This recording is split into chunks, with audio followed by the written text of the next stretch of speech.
Battle of Britain is about to begin.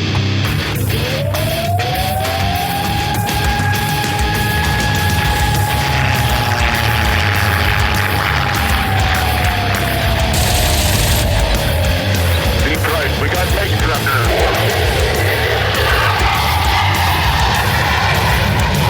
Let's follow a range on Detroit. I'm being around that on the target right now. I've got a couple of these right in front of me. I'm going after it. Right, I got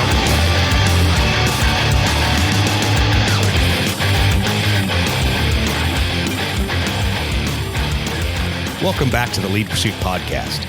Tonight, we're back with two of the criminals who continue to steal hours from our days with their gathering of stinky gamers. Yes, that's right. We're talking about the guys from Adepticon, Mike Rafferty and Don Ayers. Welcome to the Lead Pursuit Podcast, guys. How you doing? Good. Just prepping for my trial at The Hague next week. Excellent. Don, what trouble have you gotten in? Nothing lately. Thanks for having us. Yeah, good. Glad to have you guys on. We were happy to do this episode 100 for Adepticon because once again, Adepticon is where the terrible idea of the Lead Pursuit podcast started. And that terrible idea is good idea fairy is on tonight. Brett, how you doing tonight? Doing good. Somebody's going to need to remind me what I do for a living come tomorrow. Yeah, I know we've all been on these back-to-back vacations and holidays and extra days. And yeah, I don't know what my job is. I've forgotten. Speaking of people who've forgotten about their job and forgotten how to count and can't come up with a 500-point list, Steve, how's everything in the Great White North? It's great. It was actually a balmy 50 degrees here today. I don't know. Florida's looking not quite as appealing right now. Not as appealing? Brett, what was it, 80 degrees down there in Florida? Yeah. We're pushing 80s, and I think it's going to be the mid 80s in a couple days. Yeah, no thanks. I enjoyed my 60 some odd degree day here in Alabama. That was plenty warm to deal with the middle of winter. Of course, it'll be back below freezing here next week, but that's all right. Anyway, what are we going to talk about tonight? Well, we're going to talk a little bit about where Lead Pursuit has come from, besides the seventh level of hell to torture you all.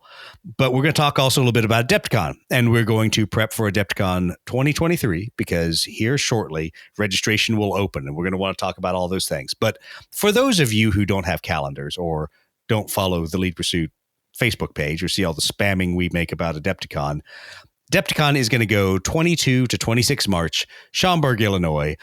If you aren't there, you're a loser. Let's just leave it that way, because it's going to be fun. It's going to be a good time. Of course, I say that now I'll break a leg and not be able to go to Adepticon and be a loser. But that's all right. That is the biggest event we have on the schedule right now. If you want to ask what is Lead Pursuit doing in 2023, I wish I knew. I have really no idea. We're still working the schedule. We know there's some cool events we want to make it to, but we know there's a lot going on in everyone's life.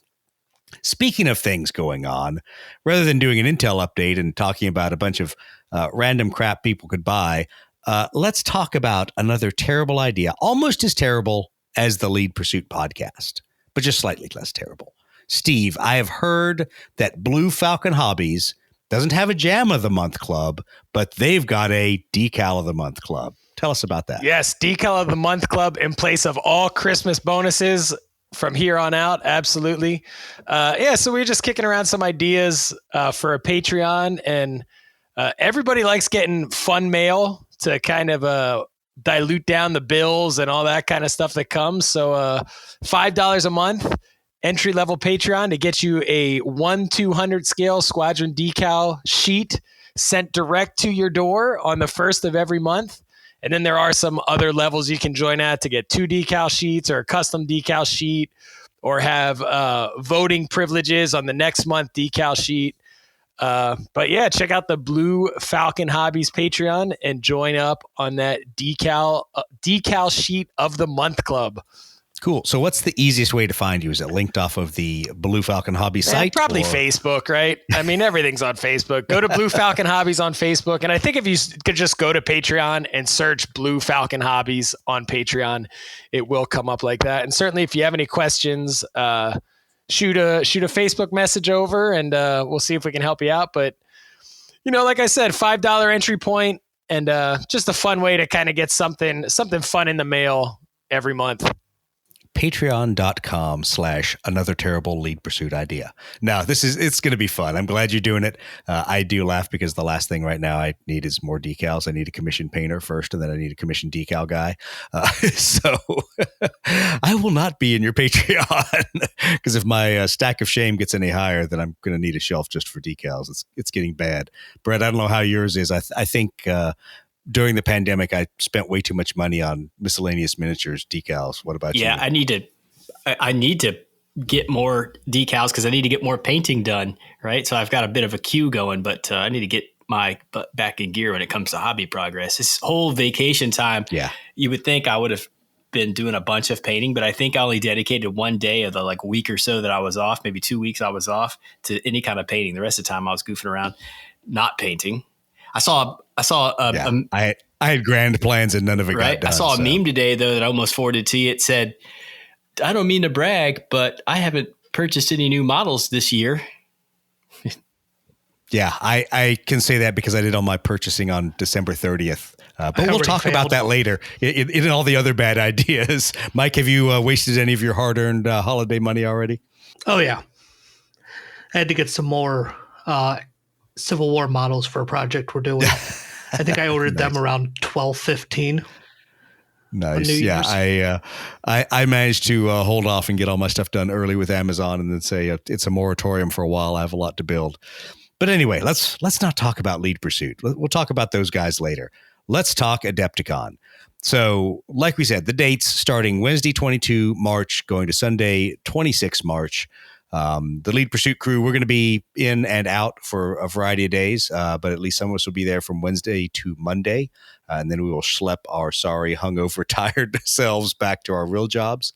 Let's get a little background, Mike, on you and Don. We've talked before, but tell us about your past Adepticon history and either some of the highs or lows, like inviting the Lead Pursuit podcast to assist you.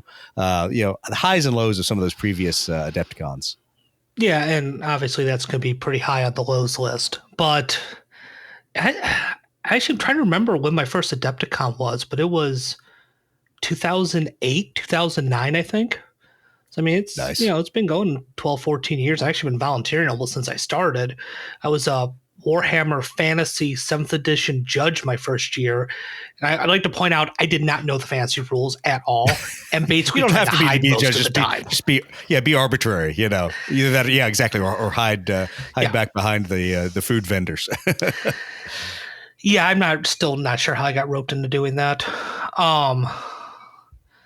But, it's Adepticon is a great convention. We have a really good crew of volunteers that help out immensely. And, I made a lot of friends through this. So it's like Adepticon isn't just a convention I go to. It's almost like a family reunion. Right. At this point, I spent 2 weeks ago, I went to the head guy Hank's house for a week to build terrain. Sounds like a terrible thing to have to do. Yeah, working his terrain mines in his garage. Yeah, exactly. The terrain sweatshop in the garage. I'm hoping the Legion players appreciate all the good terrain that we have. Yeah, maybe that's what I should do here. Maybe I should draft Matt to come over and assemble some AI terrain because I'm behind you should see it. Curve, so. He'll get 15, 20 people over there building terrain, painting terrain. And, it's something that we really pride ourselves on is that we want good terrain for our events. We like cinematic battlefields. We want to look, we want that to be a net positive when you come to Adepticon. And especially with Games Workshop constantly adjusting terrain rules. Yeah. You got to stay live with them. And also we like our tables to look interesting. We don't want just, hey, here's 150 tables of the exact same terrain. Right. Yeah, the tables for 40K and for everything. I'll be honest, all of them look good at Adepticon. That's kind of what kept dragging us into so many different games. Well, Don, tell us about your past Adepticon experiences. I mean, besides your obvious high of last year meeting the Lead Pursuit team and getting to play Blood Red Skies with us, what else has gone on in your Adepticon history? Well, I'll just say if that was a high for me, I don't want to experience any lows. Exactly. That's a high. We can't go any lower. Yeah, my history is pretty short with Adepticon. I've known Mike for years. and they would always talk about Adepticon, but it was just never my thing. I'm not a big convention person. It's just, I decided to go. My first convention was the one right before COVID hit, and I liked it so much. I had such a great time that I'm trying to figure out a way to convince them to do it more than once a year, just so that I can do it more often. So I did it 2 now. Yeah, this last one was my second one, and time of my life. It's stressful. It's a lot of last second changes to get events and things going for people. But it was like I said, time of my life. Wouldn't change a bit of it. You guys do a great job running the historical side, and all the volunteers at Adepticon are awesome. And I think it was funny last year, or not? I guess it was last year. The first time that we tried to run events as Lead Pursuit officially on the calendar, and realized that different emails were assigned to different events, and nobody had all the events in their calendar. It was funny how helpful everyone was. They just were like, okay, you obviously are a first time event person. You don't know what you're doing. So yeah, it was, everyone's always helpful. It's a lot of fun to go through and to meet the crew. 'Cause we were talking about it, and I was having a senior moment there. I couldn't remember how many Adepticons I'd been to. I had to go back and look at all the challenge coins on the wall behind me. But I think Chris and I did 2 of them in 17 and 18. Then we suckered Brett into joining us in 19. And 2019 was I guess we'll call it the Adepticon of terrible ideas. How's that sound? Long-term listeners in the podcast know that Chris and Brett and I were going back to Grand Rapids in the car from Schaumburg. And Brett, what was your innocent comment that you just kind of threw out in passing? I just said something like, hey, we should do a podcast. Everybody has a podcast, right? Everyone has a podcast. Podcasting's easy. We hadn't even taken the cellophane off our boxes, right? At that point. Yeah, literally, we had not unpacked any bit of our Blood Red Skies stuff yet. We had played one demo game, and I let Brett talk us into doing a podcast, which has been a hell of a lot of fun, Brett. So thank you for that. I gotta tell you, this has been a hell of a lot of fun and a pleasant change from the slog of aviation photography as a business, but to doing a podcast as a business. But in the scheme of bad ideas, this was a terrible one.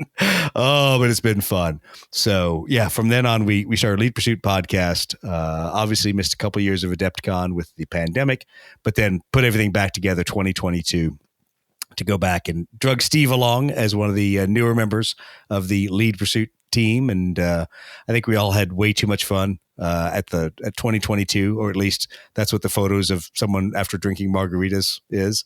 So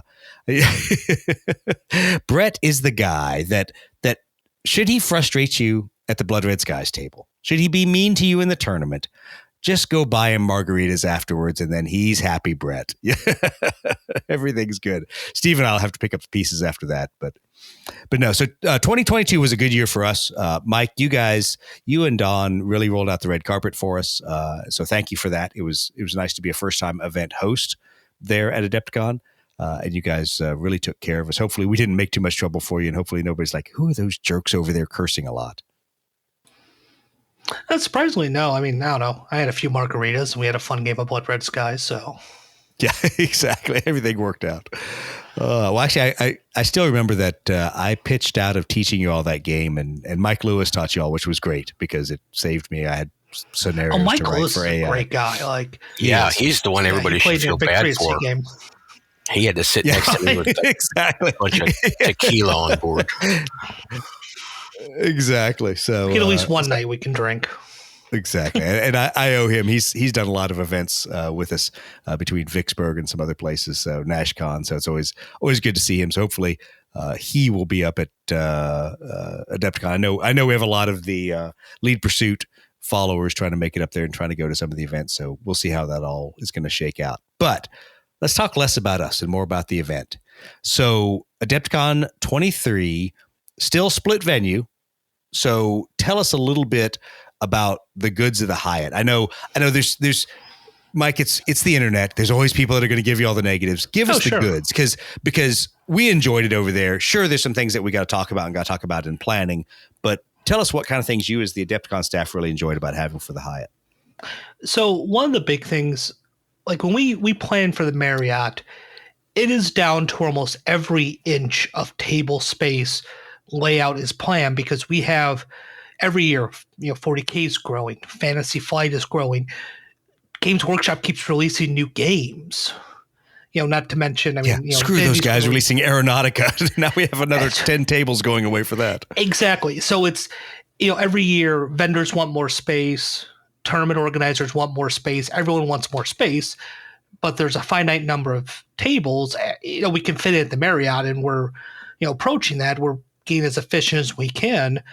So the biggest advantage of the Hyatt is if your event wants to grow, we have the space to accommodate you over there. We can play around with table layout. You want to run an event game and have some unique table layout because Arnhem needs to be in a U shape for some reason. Yeah, we can accommodate that over there. You can't get that at the Marriott just because that's a little more geared towards tournaments, where we're gearing the Hyatt more towards our unique historical flow, and any other events that might end up over there or want to come over there, we can cater to your needs.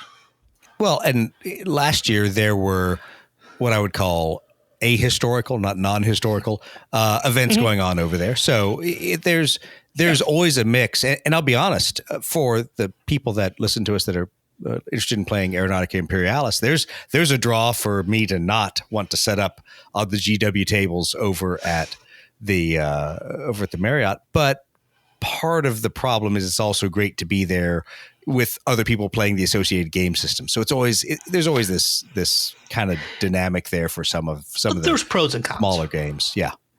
I have a lot of friends over at the Marriott, and I'm going to make, now that I'm not running games each day and we've had a year under our belts to kind of get the feel for everything, I feel a little more comfortable spending a little more time over at the Marriott, seeing my friends and checking stuff out over there. That being said, we did look at one of the issues of getting between the hotels was a little rough. Just you were going to talk about the 700-pound gorilla. I was not going to bring it up yet, but let's talk transportation.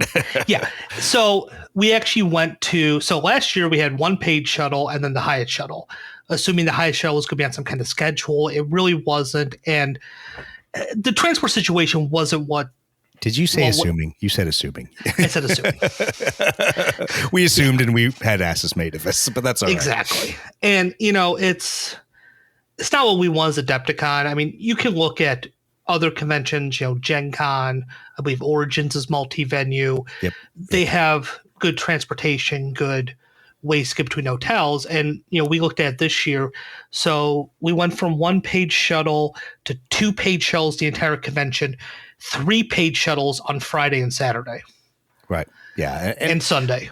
I think that will alleviate it all. Of course, once again, we'll see what happens. Rubber meets the road when we're actually out there executing the event. But I think that will alleviate a lot of the frustration, I guess I'll say, from some of the either the historical gamers or the non-historical gamers who want to come over and see what was going on in historicals or come over and catch up with some of their friends that were over there. So we'll see how that goes. Hopefully everything will work smoothly and there won't be any big delays and people can swap back and forth between the venues, because I'll be honest, I love being over in the Renaissance. The Renaissance is great. The food is awesome. Hotel. The beer is cold. It's awesome. But a lot of those same good things are going on at the Hyatt. And I know I was super skeptical last year prior to Adepticon, but when we would take a break and go get a sandwich or go get a beer or do those things, the Hyatt was still the same level of support. You weren't missing anything. Okay, so maybe you didn't have the 17 different pizza vendors, whatever. But to me, you still had all the same on-site support. And so I appreciate the fact that you guys had that last year, and hopefully the Hyatt just continues to grow that offering for us.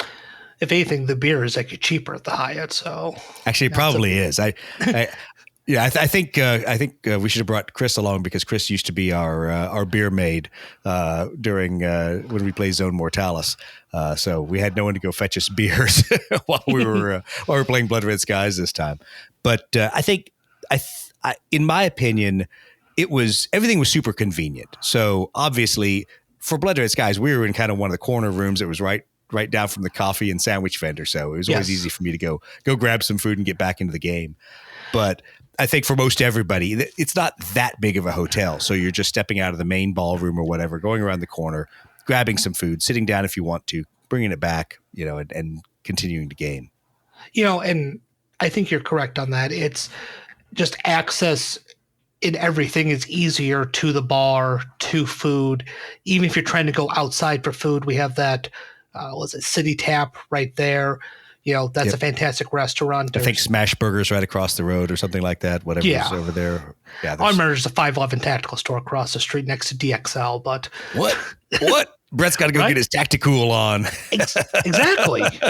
Sometimes you need your Molly bag to carry your adventures around in. Well, so I have to share this because people who know me know that I tend to dress a little Tacticool, and it is kind of funny because Brett's the guy wearing his Tacticool multicam hat tonight. So I feel like he's being more 5'11" than I am. But the last at Adepticon 22, I spent way too much money because we walked in to Dick's Sporting Goods and they were having a sale on like Patagonia stuff, which is crazy expensive and stupid anyway. But so it was like half price and only marginally expensive and stupid. But it was once again freezing cold. And had I brought enough cold weather gear for Adepticon? No, I hadn't. So I needed more cold weather gear. So I think I spent as much on cold weather clothes as I did on miniatures for Adepticon, but that's fine. I'll stay away from the 511 store. Well, in the weather situation, it's, we've had always severe storms towards flooding. We've had snow. We've had 60 degrees followed by snow. It's Chicago weather in March. Just roll the die. Yeah, exactly. And so I failed to remember that and plan ahead and ended up freezing my ass off. So well, you and your southern states where it's warm. Oh, hell yeah. Where it's warm, where it's nice. Yeah, exactly. Well, so let's talk a little bit about the things that you guys are going to have set up in the Hyatt venue. I know we've talked about, there's obviously a restaurant on site. There's a quick food vendor, coffee shop, whatever, that you can go in there. Tell us about vendors and some of the other setups that you guys have for this year. So something we're looking at doing this year, and with John Russell's support from Warlord, we are looking to actually have a Warlord, I say, pop-up booth there. Kind of like a smaller, it won't have the full Warlord selection like their booth in the main vendor hall, but it will at least have some product there for people who, hey, you play a game Blood Red Skies, you can go buy a starter box here. Try some bolt action. Here's some stuff. I know. Play some Doctor Who or some Gates of Antars. Oh, sorry. Yeah, those games. Yeah, those games. Oh, we don't talk Never about mind. Those games never existed. Yeah, exactly. Too soon. Sorry, John. Couldn't pass so much hate. So much hate. Yeah. Don, you will appreciate being on this podcast because we're just all bitter and angry. So you'll fit right in with all of us. That's fair. I'm a person of light. I don't adhere to that hateful behavior. Exactly. This horrible behavior. Well, yeah, talking to John, it sounds like they are going to have hopefully it'll be Sherwood War Games will come over and do their smaller on-site there, or one of their other guys will help set that up, because that will be good. That will be convenient for people who need to pick something up, or for people who play a demo game and then want to roll over and pick up a starter set or whatever.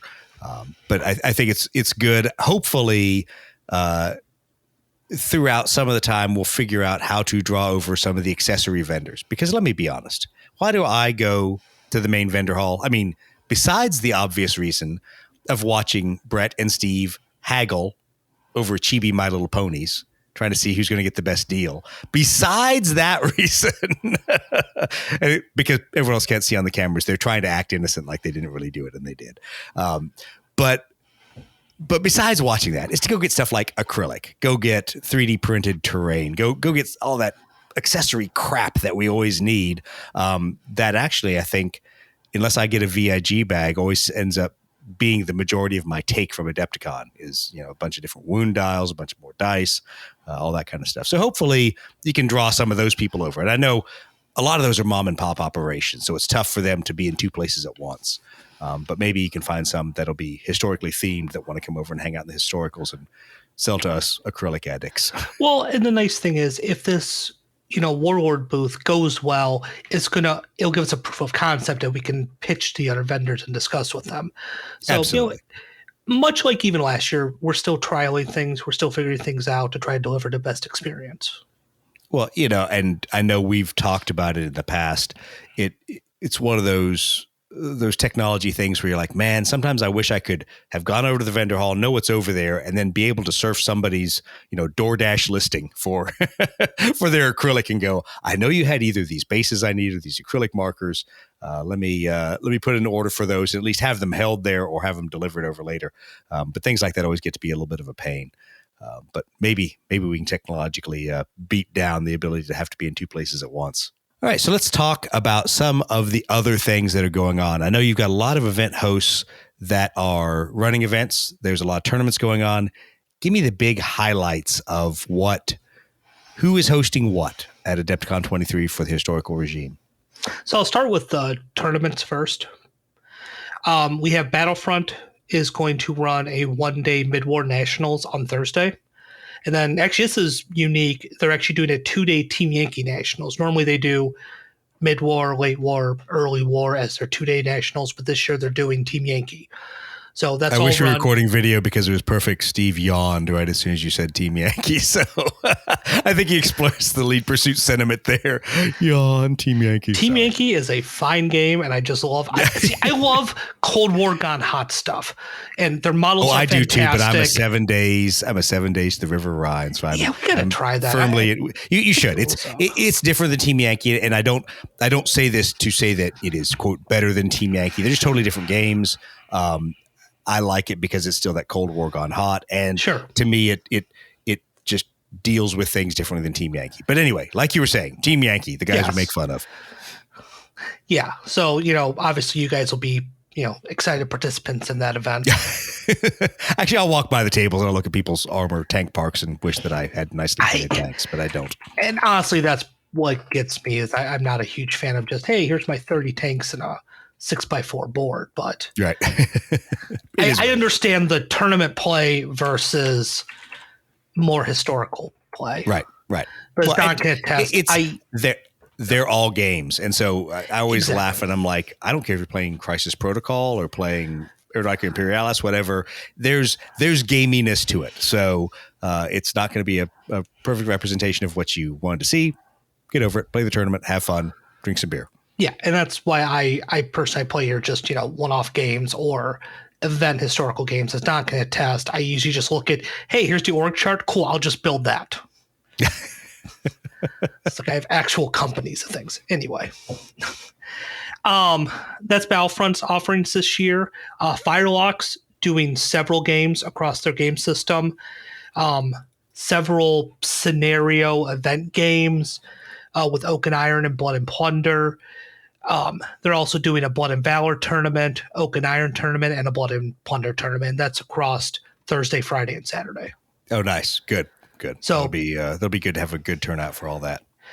Yeah, I'm excited to see Firelock come over there. I know, they had some stuff going on last year, so they weren't able to make it, but looking forward to having some good tournaments with them this year. Let's see. Bold Action. So I got to pull this up on the cart page because we have so many different events. It gets hard to keep track of what all do we actually have going on. It makes my head hurt looking at that every year. It literally is event overload. So I'm glad you can process it and sort by Hyatt and not feel like you're scrolling through thousands of pages. Anytime we bring this up, I have to give Matt a lot of credit. He does the back end work for getting the cart set up with all the software and everything, and it's a lot of work. So I give him credit for making everything look as good as it does. Warlord Rich, they're going to have a Conflict 47 tournament. I know they were saying they're trying to make more of that game, so it'd be kind of interesting to see what they do with it. I'm of two minds on Weird World War II. I both think it looks cool, and then I also just really don't like it for some reason. But some of the models look pretty awesome. Yeah, I haven't jumped into it. I'll be honest, I liked the aesthetic of Dust better than Conflict, but whatever. They're both Weird War stuff. And I was just actually repacking stuff in my hobby room here. And I'm like, oh, look, all those dust miniatures that I still haven't finished painting. Brett, you probably have a bunch of those too, don't you? Yeah. Hey, those are collector's items now. So yeah, I guess they are. All right. What else we got? Andrew is running bolt action doubles and a bolt action bolt action comp patrol and bolt action doubles, and he is a fantastic TO. He ran an event up near Detroit, a tank war tournament. That's the first tournament I played in since a really bad showing at a Flames of War team tournament in 2006. So great tournament, a lot of fun. If you like bolt action, I'd highly recommend you play in one of his tournaments. Nice. John Russell, I know, is running a bunch of the Total War game, the Combined Arms. So it'll be kind of interesting to see how that comes out. I know I picked it up. I think, Doug, you picked it up too. I haven't had a chance to play it yet. But that's what I do. See, I buy games. I don't actually play them.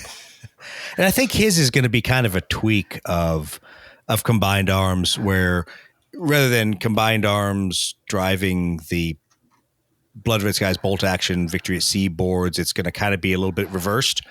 So if people are frustrated with Combined Arms because you find yourself doing a lot before you finally get to the actual game, I think you're going to see that what he's doing is going to be different, because it's going to be go play your bolt action game. Then we're going to take the results of that and apply that to the operational level board and see which of these already pre-deployed forces get knocked out and how we whittle down the forces at that point. Yeah, and that I'm optimistic for it. And it's definitely something now with my. I'm optimistic for anyone doing anything. It's one of those, knock stuff out, try to set up a game, set up something fun, and let's see how it plays. And if it sucks, then we'll change it and do something different next year. And if it works, it works, and we're all happy about that. Yeah, I mean, it's like our Aeronautica event last Adepticon, where we totally underbid the number of tables and things that we would need, and thought, oh, no one's going to want to play this game. Nobody plays Aeronautica. It's just a handful of people. And even then, we thought, oh, we just need some really basic scenarios. Nobody's going to bring 250 points of Aeronautica planes. And guys showed up with boxes of like 7 different air forces of Aeronautica airplanes for AI. So, yeah, we were totally wrong in what we thought the event would be like. So that's why we bid for twice as many tables this year and an hour longer. So that way we'll have time to do some more fun stuff, because it. As you guys know, because you set these events up and you run them, convention events are feast or famine. I rarely see anything between. It's either one guy standing around a table going, doesn't anyone want to play with my really big ships? They're really cool. Or it's everybody around a table and there's not enough seats and you can't get everybody in. And so it seems like it's always one or the other. And I guess that's just the dynamic of conventions. No, you're absolutely right on that, Doug. And that's, something else I mentioned to people trying to register. If you see an event that's full, sign up for the wait list, because we do look at those to determine, extra seats. Like Don can attest to this from last year.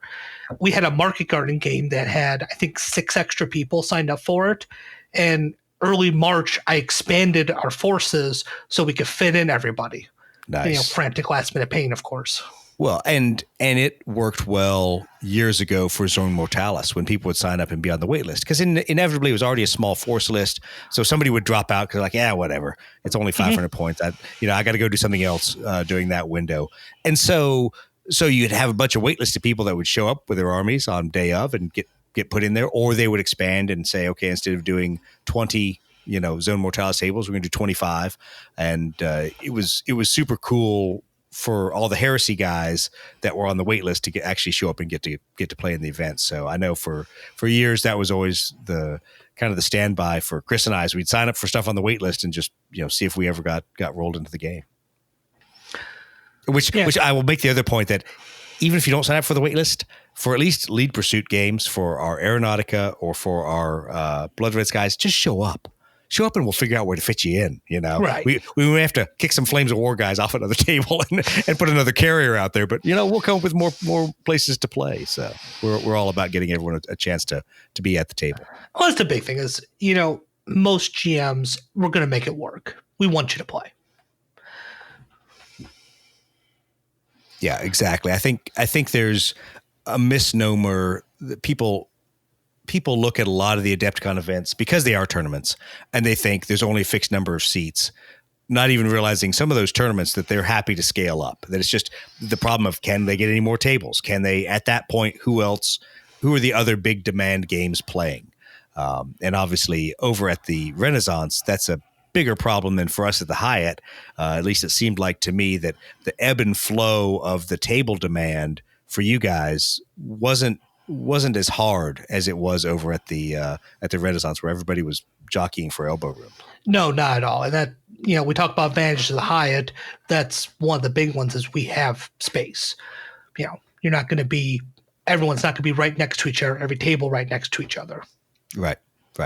Well, what other events do you have? I know Lard America, I guess, is going to show up and do some stuff. Yeah, they're actually running 2 days of events this year across the spectrum of the two Fat Lardies games. I know they have several Sharps Practice, several Chain of Command, and those are all going to be event participation games. So, knowledge of rules not required. Just show up and have excellent. Those are the best favorite. kind. Yeah, exactly. Kind of what I say. I have no idea what I'm doing. Can someone teach me, please? Yeah. Of course, that's how we ended up doing a podcast about Blood Red Skies. So I should be careful of doing that, I guess. Oh, I act like I know games and rules all the time.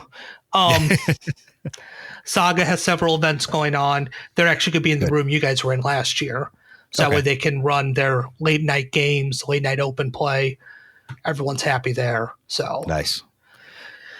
Well, and there's still plenty of room for open play in the main area as well. It seemed like to me that like I said, with the ebb and flow, that there were a lot of people that would pick up whatever random miniature game they wanted to play, or even we'll even say hex encounter games. There were a couple board games that came out at various times. So I think the Hyatt's a good setting for the historicals. It's frustrating to be in a different part of the venue. I get it. Absolutely. But there's a lot of flexibility there, I guess is what I'm trying to say. And I'm looking to have actually dedicated open gaming tables in different areas, more like in maybe like the hallways or some like the open areas. So that way, hey, if it's 2 a.m. and you really want to go play Corsair Leader or something, you have that option. Yeah, exactly. I think that gives people a chance to at least stay late, meet up, whatever. And exactly. Because main ballroom, I got to protect, the terrain stuff is out there, things like that. So that's why we have certain schedules. But, if we can have stuff open to play 24/7, I am all about that. Perfect. As I get my 8 hours of beauty sleep every night. Yeah, exactly. I'll be snuggled up with Casey. So Casey's my roomie. Brett and Steve will be all shacked up together. So, well, there you go. Oh, well, no, the Hyatt, the flexibility of the Hyatt is gonna help out a lot for some of the games and some of the more narrative, less tournament games, because I think a lot of people, when they look and sign up for stuff, they may not be a tournament player, but they're not real sure about, okay, how's this narrative game going to be? Is it going to be crammed in a corner somewhere, kind of sidelined and not be part of the main show? But in the Hyatt, it's well lit. It's not like we were in the Heresy room a couple of years ago where it was dark and dank and you couldn't read your dice. But I think it's a really good setup for all that. Are there any other big ticket game companies coming over, or other event organizers doing anything big? I know you guys have a lot of your own personal stuff that you got. Yeah, I was going to have Don talk about that here in a second. But Knuckle Dusters running some Gunfighters Ball over there. Stargrave and Frostgrave will be over at the Hyatt as well. I hit on the side of tournaments already. So, I mean, that's the main kind of Our main pillars are Warlord, Saga, and Battlefront. Yeah, I know you guys are writing some Blood Red Skies. Yep. We got a tournament doing BRS and Furball. Yep, we'll do the Furball, which will be fun. Friday night until who knows. I don't think Steve is going to break out the B-17 of shots. Hopefully not. I mean, if you Steve, do, that was I'll a be terrible right there idea. with you, man. Yeah, exactly. Steve, that's a terrible idea, and I will definitely not participate in that. But so our tentative plan, I say tentative because some of this is on the schedule, some of it isn't yet. But tentatively, Lead Pursuit would say that Friday is going to be the big night for the Furball, which is really more of a social event. You don't have to know how to play Blood Red Skies. You're not going to fly a whole squadron. You're going to fly one, maybe two airplanes. And it's kind of a bizarre cross between a demo game and the Grinder, or Or what was the one, Brett, Steve? What did you guys play? We played, it was called The Grind, but I'm kind of thinking like a mix of Gaslands meets Blood Red Skies meets like, yeah. I think Steve's going to fly the bomber that's going to orbit in the middle of the target area and everyone's just going to try to dogpile on. That's not a bad idea. I've been thinking of actually what I'm going to take for this furball. Maybe one lone B-17G is the way to go, right? Yeah, I think it is. I think that's what it's going to be. But the good thing is every boomcha is a shot. Yeah, exactly. It could be a very short night. We'll see how that all works out. But Friday really is going to be, once again, a chance for us to have fun, get to know everybody, play a little bit of, quote, Blood Red Skies, but not be super competitive about it. The tournament, where you want to be super competitive, will be the next morning, Saturday. So somewhere between 10 to 4, I think, is the block they threw us in there. So plenty of time to knock out a couple rounds, watch Brett be a jerk with his BF 109s again, or whatever his denial list of the year is going to be, and then see who the best Air Commodore for Adepticon is going to be. I will be then running over and doing the Aeronautica Imperialis narrative event, 6 to 10. There is also a Heresy Aeronautica Imperialis event run previously in the schedule. I believe it's on Friday, I think, is when Dave is running it. And Dave's an awesome guy, part of the Adepticon core team, and he's running a Heresy Era one, so I'll probably be trying to find a way to play in that game and bring my Heresy Imperial Fists out.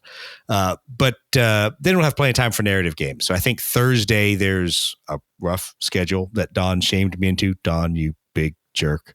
I think we're doing Mig Alley, right? That's what you said? You're welcome. I hate you. So, Brett, that means bring your B-29s. Find a way to pack those up. But yeah, we'll do a large Mig Alley scenario. And really, to be honest, that's a lot based off of what Steve and I and Matt and Mitch Reed and everybody saw at the Pax River Air Museum. So we did a really cool, really big Mig Alley scenario, and I thought it was a lot of fun. Steve, I don't know. Was it a lot of fun, or was I just having fun because we're pushing little airplanes around? Man, I loved it. I thought it was great. If you haven't played Mig Alley Blood Red Skies before, it was it's really just a very different game and a very different dynamic to how the aircraft interact with the other aircraft on the table.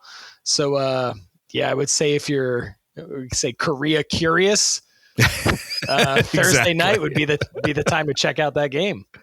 Yeah, we'll definitely do that, and that'll be a good chance to get some of those models out that we have to dust off our Korea ones we don't get to play with a whole lot. And then Sunday, there's obviously going to be another BRS narrative event of some kind, but guys are going to be packing up. I know a couple of the team is leaving on Sunday. Brett and I are holding out till Monday, so we'll host whatever narrative event we can come up with with whatever's left, and go from there. And then, unfortunately, I don't know why Mike agreed to this. Mike, this is yet another terrible idea you should have said no to. The Lead Pursuit team and Mitch from No Dice, No Glory are going to be wandering around podcasting together. That's a horrible idea. How did you agree to that? I agreed to all kinds of horrible ideas. That's why I could be on trial at The Hague next week. Yeah, exactly. It's, I look at Star Wars, where they have, that giant podium and all these podcasters and live streamers and 40Ks, all that. And I'm like, why can't we? Yeah, we need to as historical. And I know Mitch and I have been talking, and he and I come from two very different perspectives on it. Mitch is far more of a conventional roaming man on the street interview kind of guy. Because I'm an arrogant jerk, I enjoy being in front of the camera. I want to be the flashy, showy podcast and streaming games and stuff like that. The reality is there may be nobody who wants to see streamed Blood Red Skies games, so maybe we'll have to stream some Bolt Action or something. But I think we need to bring a little bit of the modern world to the historical side and drag in some of the video and podcasting to make that at least draw some attention to what we're doing over there. And like you said earlier, we make the effort. We see what we can do with it. If it gets traction, great. If it doesn't, we reevaluate and try something different next year. I just want to put Don in front of the camera for at least 5 minutes and make him have he's our official spokesman. How much he loves Blood Red Skies. And it is his favorite aerial combat game. Don, you're up for that, right? I do love it. Steve has made me love it. I would be happy to be the face of Blood Red Skies. This is where I get to give a shout out to Steve Gusky. Thank you for converting Don. Don, for the last nearly a year, has busted my balls about Blood Red Skies. And then he sat down at Shore Wars and played with you guys. And now he loves Blood Red Skies. And now I don't get the complaints of, what is this stupid game system with these stupid boom chits? And how do you think this is any fun? So welcome to the team, Don. I think that's a unfair characteristic of my opinion on it. I never thought it was terrible. I just thought it was odd. That's it. I try never to say a rule set is odd bad. Is a nice. You love the game, and I had problems with it. Neither one of us is right. We can both be right. I just don't say it's a bad rule set. It's because who am I? I'm not right about everything. You might love it, and that's fine. But I am definitely seeing more of the intricacies and the finesse that are involved in that game that I didn't see with just a passing level of experience with the game. So it's much more involved than I thought it was. So I would say I'm evolving my opinion of it. That's the difficulty that we've had on the podcast, is trying to communicate to people that the more you play the game, all of a sudden more tactical depth shows up, and there's more things you didn't know. And like Steve alluded to, you go play McGalley Career rules, and all of a sudden the laws of physics are all totally different.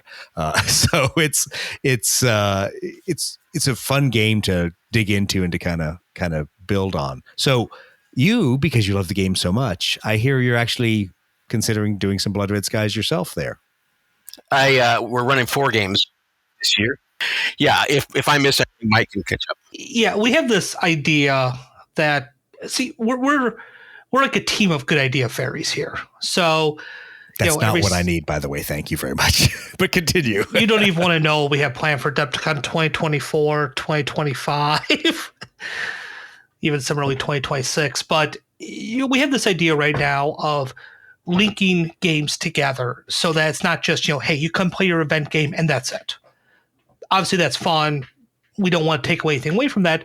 But the idea of, hey, well, I'm going to play a Blood Red Skies or a Victory at Sea game, and that's going to affect a game happening later. One, it might help the player engage a bit more with a couple of different game systems, or just give them a sense of, hey, I'm contributing to something a little bit larger than just my standalone game here. So on Friday, we're running what we call Guadalcanal Day. So in the morning, we're going to do the Second Naval Battle of Guadalcanal. That's Washington, South Dakota versus Kirishima and a bunch of Japanese cruisers when they were trying to bombard Henderson Field at night. And then we're also going to run a Blood Red Skies game, a bomber escort mission where the Japanese are trying to bomb an American field and a bunch of Wildcats trying to stop them. And then depending on how those games go, we're doing a bold action game in the afternoon that those will affect. So, maybe if the bombers get through, Japanese get an airstrike. If the naval bombardment is particularly vicious, the Marines might start some pin markers, or maybe the Japanese got bombarded at night. Well, it's just going to depend how that goes. We don't want something to be too major that now one side can't win, just enough to know, hey, this was affected by an earlier game. Yeah, absolutely. And that's always fun because we've done that for 40K, AI, and Kill Team games that have all kind of affected each other and hopefully not unbalanced the game too much, but at least have allowed you to influence it through what the other game systems have been doing. So that sounds fun. Exactly. And, it's if you want to try a couple game systems out, now at least, hey, they're interactive in essence with the combined arms, like the thought behind that. Right. And then this game was originally going to be on Saturday, but we moved it to Sunday because there's a lot of other events on Saturday, and Sunday's a little bit light, which it normally is. People want to go home and are kind of hungover and broke by that point. So we're doing Gettysburg in the Warlord Epic scale using black powder. We're doing Day 2, basically the entire Peach Orchard, Wheat Field, Devil's Den, Little Round Top area. Think the movie Gettysburg. That's what we're doing. Nice. That should be epic, I will say. Sorry. The big epic part is if Don finally gets his Tom Berenger beard in. Oh, geez. Where's that? I think we're going to be in beard and mustache hell there, but that's all right. You're going to want to be there for that, Doug. No, I won't. That will not be a video episode of the Lead Pursuit podcast. That will be audio only. Oh, no, It'll be a that's video good. episode of the new podcast that we'll make, 5 minutes beforehand. Yeah, exactly. Come up with something new. Well, what else? Any other cool games that you guys are going to either participate in or are looking forward to for this year's Adepticon? I mean, sadly, I don't get to participate in too much just because, kind of busy / lazy. I don't know. But, there's a lot of just trying to make sure everything is running smoothly to the point where I don't necessarily want to tie myself down to playing a game for 4 hours. It's not fair to the GM or to other participants. On a personal note, I'm incredibly excited about the new BattleTech Kickstarter, which is launching at Adepticon, and we're pretty happy to have that. And hopefully, Cat will have some preliminary mock-ups and stuff, so that'll be exciting. Don and I have something planned for 2024, which we've called Thunder Gun Express. So we'll see, how that develops over the next year. Yeah, I've been ignoring BattleTech because I just don't need to go down that slippery slope. I mean, I loved the old game, and I just don't want to get back into another game. I have enough trouble with guys like Casey and Matt that have gotten me back into Lord of the Rings, and I'm like, damn it, I didn't want to buy more miniatures. So yeah. Yeah, I told myself that BattleTech. Then I backed at the Kickstarter level, so I'm going to be a named character at some point, and Nice. then Barnes and Noble had all the stuff post Christmas half off, and I bought my town out of them. So Yeah. You're like, I would be the mayor of all things BattleTech. yes, Yeah. No, I don't have a that's problem. Awesome. Your John, miniatures anything you're gamer with a looking forward cash to? flow problem. Yeah, right. I think you covered all the stuff that's really quite interesting. I'm sure there's going to be something over at the Marriott that, the Adepticon, it's always, you could just walk through and find something that you're interested in. You may not even know about it. And I think that's one of the really cool things about it. That's my problem. Like, what was that? Well, but that's why I can't plan. I show up and I'm like, oh. Yeah, that Gladiator game, Mike, Arena Rex or something like that. I didn't even know about this game. I'm walking by and I see it. I'm like, oh, that's pretty sweet. I got to get me some of that. Yeah. And then I never did, but I haven't forgotten it. So what year was that you did that? Because that was Arena Rex is a sore spot. Yeah, it was 3 years ago, I think, wasn't it, Mike? 2019, because it was a year right before the pandemic. And that was when Chris was getting out of Arena Rex. So literally, he had bought all his Arena Rex stuff, got out of Arena Rex, and Steve, I think you were the guy in 22 that was like, "Hey, look at this cool game, Arena Rex! I'm going to get all this." Oh yeah, stuff. that's me. Yeah, that was you. And Chris is like, "Dude, you totally missed me by like 3 years." Oh yeah, that's me. Sold I got a whole stuff. bunch of unpainted Arena Rex stuff sitting in the basement right now for sure. Yeah. Well, I'm about to have my unpainted Lord of the Rings stuff join it. So that started that one easy. That doesn't take away from how cool it is. Okay, when you see it and you got to buy it. I just over Christmas here, I just bought a game that I haven't even thought about playing for years. I bought a starter for Song of Fire and Ice or whatever it is, the Game of Thrones miniatures game. Nice. Yeah. So now I've got that to paint on top of everything else. Well, I laugh because a buddy of mine back in South Carolina called me up and said, "Hey, man, we're going to do our standard 40K holiday game in January. If you're going to drive back to Beaufort, hey, come join us." And I'm like, dude, do you think I've either painted or played anything 40K in the last 3 years? I'm like, there's nothing different. I haven't even tried the new rules. I don't have any miniatures to support it. I'll be screwed. So who knows? Maybe that will still happen here in late January. Maybe I'll end up driving back there with my wife and go play some 40K 9th edition. Are we on now? I guess something like that. Whatever. They might be 10th by then. Yeah, exactly. It doesn't matter. I've missed like 2 editions, so I'm good. But yeah, so that is the problem with Adepticon is there's too many cool games, too many cool things to see, and you just get suckered into buying more and playing more. So that's a good time.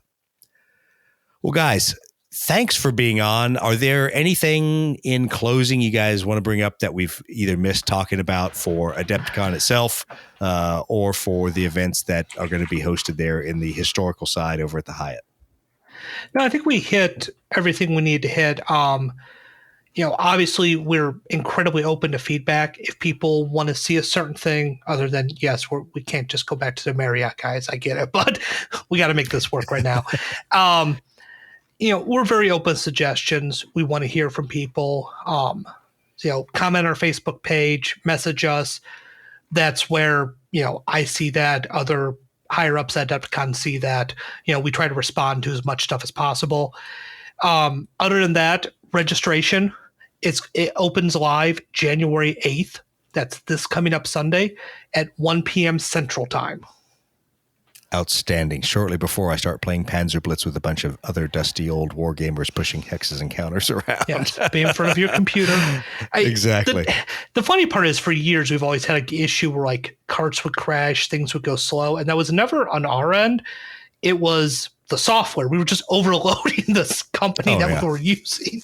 And it's a testament to how popular Adepticon is. And we've worked with them, and it's last year was smooth. This year's going to be, knock on wood, very optimistic. Well, speaking of cart again, so VIG is a lottery still this year? Correct? I'm not 100% sure on that. That's fine. Sorry, didn't mean to put you on the spot. All right, we'll find out, because I know that is always the running joke is Brett is the usual VIG winner, no matter whether it's lottery or whatever.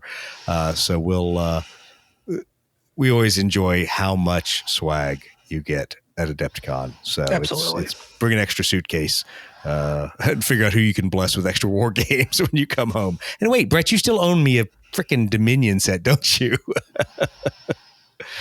Move your head over. Yeah, look. Yeah, exactly. Look back there. Yeah, it's probably sitting right there. Yep. Jerk. Yeah, that guy saw an Age of Sigmar last year, so chuck another game on the list. Yeah, exactly. Well, cool.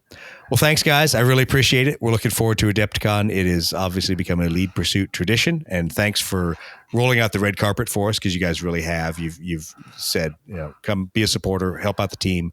So we're going to do what we can, and hopefully Steve and I will not be technologically challenged, and we'll get all the streaming gear working right so we can stream some historicals and let people watch what's going on, even if they can't attend. Because it's an awesome time. There's a lot of different games being played, and there's just no way to see it all, even if you're there. So no, every year I'm like, wait, this was going on? Where was this? Yeah, but, exactly. How did I miss that? We appreciate you guys and helping out, and we're looking forward to it just as much as you are. Yeah, it's going to be a good time. Well, if you have comments about the podcast, please leave us some feedback. And as Steve says, keep climbing for advantage, you filthy animals.